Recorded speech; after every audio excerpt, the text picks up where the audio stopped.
बेसनचं पिठलं तर आपण नेहमी खातोच, पण कधीही असं कुळथाचं पिठलं तुम्ही कधी खाल्लंय का? नक्की एकदा करून बघा. सोपी रेसिपी आहे. यासाठी व्हिडिओ शेवटपर्यंत जरूर बघा आणि अशाच झणझणीत रेसिपीसाठी आपल्या मील्स बाय सुकेशिनी या चॅनलला सबस्क्राईब करा. तर हे पिठलं करण्यासाठी कुळथाचं पीठ कसं करायचं ते बघूयात. इथे मी थोडेसे कुळीथ घेतलेत आणि हे चांगले लालसर होईपर्यंत भाजून घ्यायचे.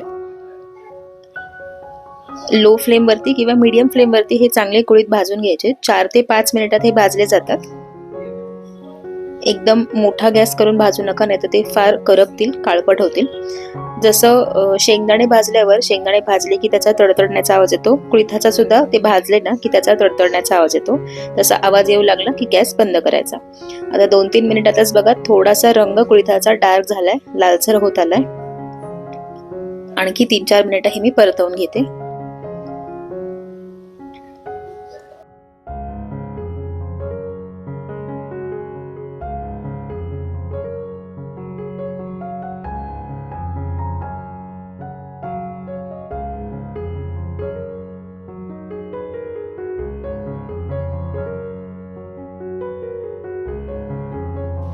कुळीथ बघा आता थोडेसे अजून डार्क झालेले आहेत आणि याचा तडतडण्याचा आवाज सुद्धा येऊ लागलाय. तर या स्टेजलाच मी गॅस बंद करते आणि बंद गॅसवरतीच मिनिटभर असंच कढईत परतवून घेते. कुळीथ आता व्यवस्थित भाजले गेलेत. हे पूर्ण थंड करायचे आणि मिक्सरवरती याची बारीक पूड करून घ्यायचे, पीठ करून घ्यायचे. जर जास्त कुळीथ असेल तर तुम्ही गिरणीवर दळून आणू शकता. माझ्याकडे हे थोडेसेच आहेत त्यामुळे मी मिक्सरमध्ये हे फिरवून घेणार आहे. मिक्सरमध्ये फिरवून आणि 2 वेळा बारीक चाळणीमध्ये मी चाळून घेतलेले आहेत आणि असं कुळीथाचं पीठ तयार झालेलं आहे. गिरणीवर दळून आणलं तर यापेक्षा सुद्धा पातळ अशी पिठी तयार होते. आता यासाठी पिठल्यासाठी मी आपल्याला जेवढं पिठलं करायचं आहे तेवढं पीठ घ्यायचं आहे. इथे मी 4 चमचे पीठ घेतलेलं आहे आणि त्यामध्ये 1 ते 1.5 कप पाणी घालून याची पातळ स्लरी करून घ्यायची. यातल्या सगळ्या गुठळ्या मोडून घ्यायच्या.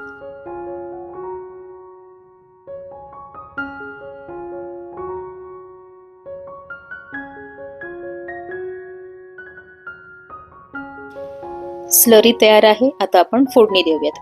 एक भांडं घेतलंय, भांड्यामध्ये 1 ते 1.5 चमचा तेल घालायचंय.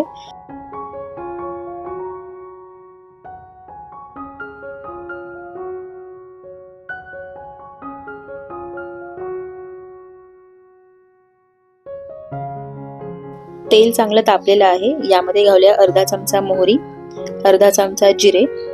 जिरे मोहरी चांगले तडतडले की लगेचच यामध्ये घालूया ठेचलेला लसूण आणि कढीपत्त्याची पानं, 2 चिरलेल्या हिरव्या मिरच्या, चिमूटभर किंवा पाव चमचा हिंग, अगदी थोडासा बारीक चिरलेला कांदा,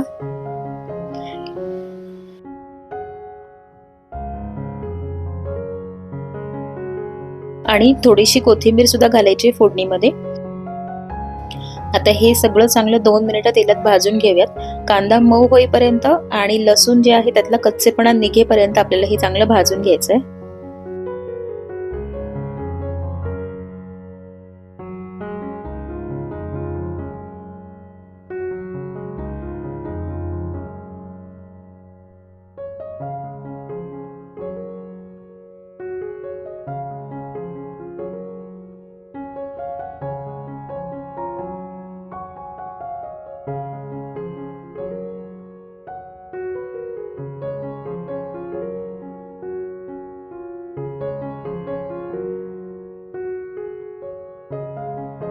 दोन मिनिटं हे चांगलं मी भाजून घेतलंय. यामध्ये घालूया पाव चमचा हळद.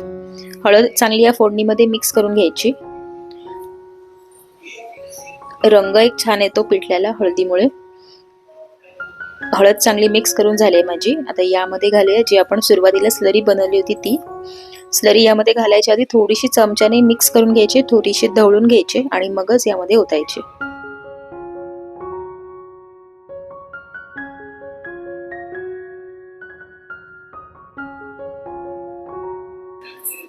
स्लरी घातल्यानंतर हे एकदा चांगलं मिक्स करून घेऊया. आता यामध्ये घालायचंय चवीप्रमाणे मीठ.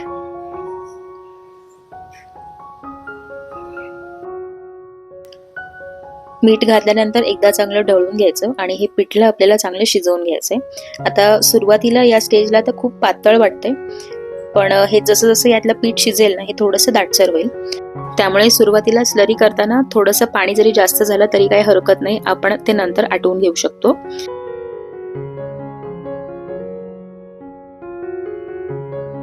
आता 2 मिनिटातच याला चांगली उकळी आलेली आहे. यामध्ये घालूया कोकम आणि थोडासा ओला नारळ किसलेला आणि कोथिंबीर घालायची पुन्हा.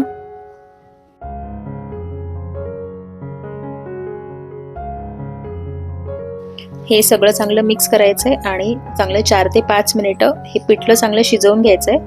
थोडंसं तेल सुटेपर्यंत हे पिठलं आपल्याला शिजवून घ्यायचंय.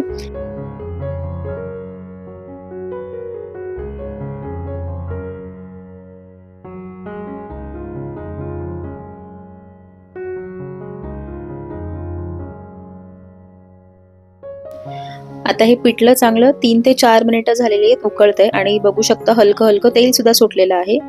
आता याची कन्सिस्टन्सी कशी असली पाहिजे हे मी दाखवते. तर अगदी जास्त पातळही नाही आणि एकदम जास्त दाटसरही नाहीये. हे बघा, अशीच कन्सिस्टन्सी असली पाहिजे, म्हणजे आपण भातासोबत सुद्धा खाऊ शकतो आणि भाकरीसोबत चपातीसोबत सुद्धा खाऊ शकतो. हे पिठलं थंड झाल्यावर आणखी थोडंसं दाटसर होतं. तर आपलं पिठलं तयार आहे, गरमागरम सर्व करूयात. तर घरी कधी भाजीसाठी आमटीसाठी काही नसेल ना, तर हे पौष्टिक कुळिथाचं पिठलं तुम्ही नक्की करून बघा. आणि हे पिठलं ट्राय केलंच तर कशी होते रेसिपी हे कमेंट बॉक्समध्ये मला नक्की कळवा. रेसिपीज आवडत असतील तर आपल्या मील्स बाय सुकेशिनी या चॅनलला सबस्क्राईब करा, व्हिडिओजना लाईक करा आणि जास्तीत जास्त शेअर करा. पुन्हा भेटूया अशाच एका रेसिपी सोबत. Thank you so much for watching.